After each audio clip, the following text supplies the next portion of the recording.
कई भक्त के ऊपर देवी देवता की सवारी आते हैं और वह सब कुछ बताते भी हैं और उनका बताया हुआ चीज सही भी होता है।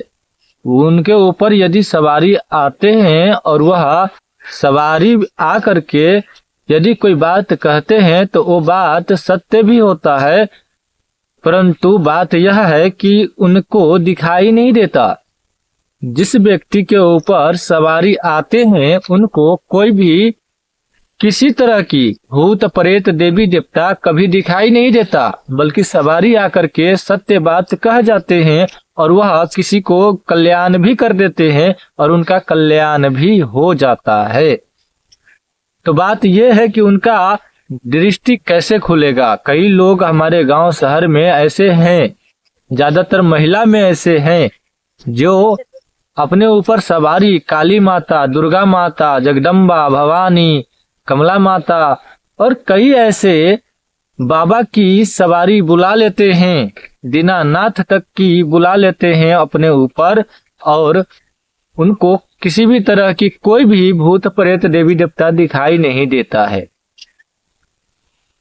तो ये चीजें जो व्यक्ति कर सकता है वो तो कर लेते हैं, लेकिन जो चीजें व्यक्ति के हाथ में नहीं है उस चीज को प्राप्त करने में उनका पूरा जीवन निकल जाता है, फिर भी वह उस चीज को प्राप्त नहीं कर पाता। हमारे इधर कमला स्नान होता है, गंगा स्नान होता है, और इस आने वाले पूर्णिमा में कई भगत मंडली गंगा जी में डुबकी लगाएंगे। पहले कमला स्नान करेंगे और उसके कल होकर के गंगा स्नान करेंगे, और गंगा स्नान में भी सवारी बुला करके सत्य वचन या सतमन जिसे कहते हैं वो लेंगे या दिलवाएंगे। कमला जी में भी सत्य वचन या सतमन कराते हैं, जिसको कहते हैं कि कमला भैरव किया तो समझिए कि उनके ऊपर सारे चीज की शक्ति आ जाती है। कमला भैरव हो जाते हैं मतलब सिद्ध हो जाते हैं। तो सिद्ध नहीं होते, ये कहा जाता है कि सिद्ध हो जाते, लेकिन सिद्ध होते नहीं है, केवल वचन होते हैं। और उनमें भी वचन क्या पता कि कौन शक्ति निभाया और कौन शक्ति नहीं निभा पाया। हमारे गांव घर में या शहर में अनेकों प्रकार के भक्त लोग गंगा स्नान करते हैं। जैसे कि साधारण कोई व्यक्ति है, आम पब्लिक है, आम जनता है, वो भी गंगा स्नान करते हैं। जो घोरी है वो भी गंगा स्नान करते हैं। जो तांत्रिक है, ओझा है, भगत है, धाम धामिन है, जितने भी तंत्र मंत्र के जानकार व्यक्ति हैं वो सभी गंगा स्नान करते हैं। लेकिन क्या सबको दृष्टि खुला हुआ है? नहीं, लेकिन जन कल्याण सब करते हैं और सबके ऊपर देवी देवता की सवारी आते हैं। तभी वह गंगा स्नान में कमला भैरव जिसे कहते हैं गंगा स्नान, कमला स्नान करते हैं। तो नजर कैसे खुलेगा?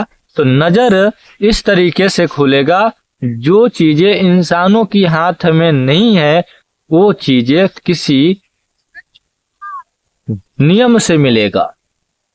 उस नियम को कर नहीं पाते, उस नियम को करने के लिए आप में क्षमता नहीं है और उस चीज के लिए पूरा जिंदगी लगा देते हैं, फिर भी आपका दिव्य दृष्टि नहीं खुलता है। कारण क्या है? कारण जानते हैं कि आप ज्यादा समय नहीं देते। जो इस चीज में, जो इस तंत्र मंत्र में जितना ज्यादा समय देता है वह उतना ही ज्यादा निपुण होते चला जाता है, उस मार्ग को समझते चला जाता है। समझना अलग बात है कि हाँ समय दिया तो समझ जाएगा, लेकिन नजर अभी तक हमको जहां तक आभास है, जहां तक पता हुआ है, वह दो ही तरीके से खुलते हैं। एक गुरु के आशीर्वाद से, एक गुरु के आशीर्वाद से एक तरीका यह है कि आपकी नजर खुलेगा, और दूसरा तरीका है कि देवी देवता की कृपा है आपके ऊपर, तो देवी देवता की सिद्धि है, तो उस तरीके से भी आपको नजर में आपको आएगा कि यह देवता है, यह भूत है, यह प्रेत है, या किसी के ऊपर कोई भी ऊपरी बाधाएं है, भूत प्रेत की शैतानी हरकतें हैं या किसी तरह की कोई दिक्कत है, तो वो भी दिखाई देते हैं। तभी जब उनके ऊपर देवी देवता या ईश्वर का आशीर्वाद होते हैं तब, नहीं तो गुरु का आशीर्वाद होगा तो अवश्य खुल जाएगा। तो गुरु को आजकल के लोग गुरु समझते कहाँ हैं, बस छल कपट ही समझते हैं। गुरु को गुरु समझने वाला लोग ही नहीं है।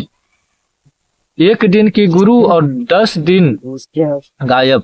एक दिन में ही चाहते हैं कि उनको सब कुछ मिल जाए, एक दिन में ही चाहते हैं कि वो उनको सब तंत्र मंत्र की जानकारी मिल जाए। दूसरा दिन गुरु के पास जाना नहीं समझेंगे और कहेंगे कि गुरु जी हम ही तो आपका चेला है। ऐसे ऐसे लोग हैं कि आपके पास यानी कि गुरु के पास 10 दिन 5 दिन साल में चले जाएंगे और इसके बाद से हम ये नहीं कहते हैं कि बराबर गुरु के पास जाया करो, बराबर गुरु के पास ही बैठे रहो। हम ये नहीं कहते, हम ये कहते हैं कि परमानेंट जुड़े रहो। लेकिन कई लोग क्या करते हैं, 6 महीना कोई 3 महीना गुरु के पास गए और इसके बाद अपने आप को बदल लेते हैं। जैसे ही वो अपने आप को बदलता है उसके साथ की शक्ति भी बदल जाती है और उसको कभी दिव्य शक्ति की प्राप्ति नहीं होती। उसे बस आना जाना कहते हैं, आना जाना लगे रहता है। देवी देवता की आना जाना, भूत प्रेत की आना जाना और न जाने कितने नकारात्मक शक्ति की आना जाना उसके पास लगे रहते हैं, जो तंत्र मंत्र की जानकारी चाहते हैं या मानते हैं। तो इस प्रकार से उसकी दिव्य दृष्टि नहीं खुलती, नजर नहीं खुलता, जिस कारण से उनको दिखाई नहीं देता है। और कई प्रकार की लोग हैं जो सबका सोच अलग अलग है। अलग अलग व्यक्ति के अंदर अलग अलग गुण होता है। किसी को 6 महीना गुरु के पास दौड़ने से ही उसका नजर खुल जाता है और बाद में फिर वह अपने गुरु को ही भूल जाता है।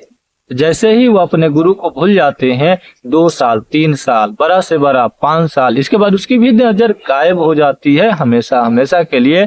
और फिर वह अपने नजर खुलवाने के लिए अनेकों गुरु के पास भटकते हैं, फिर भी उसका नजर क्यों नहीं खुलता? क्योंकि दोबारा नजर इतना आसान नहीं होता किसी को खुल जाएगा, क्योंकि उसको जो कर्म है उससे ही प्रधान नहीं माना, तो उनकी दिव्य दृष्टि नजर कैसे खुली रहेगी? जिसके साथ ही वह अपने आप को बदल लेता है, उसके साथ शक्ति चल रही है, वो भी अपने आप को एक भक्त के साथ में जोड़ लेता है।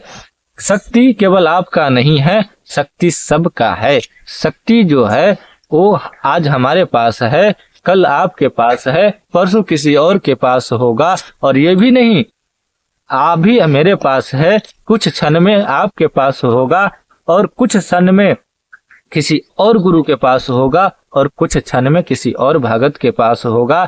यानी कि एक शक्ति अनेकों जगह पर अनेकों भक्त के पास हो आते हैं, बस पल भर में चले जाते हैं और पल भर में चले आते हैं। बस यही चीजें आप लोगों को समझाने के लिए इस वीडियो में मैंने बताया।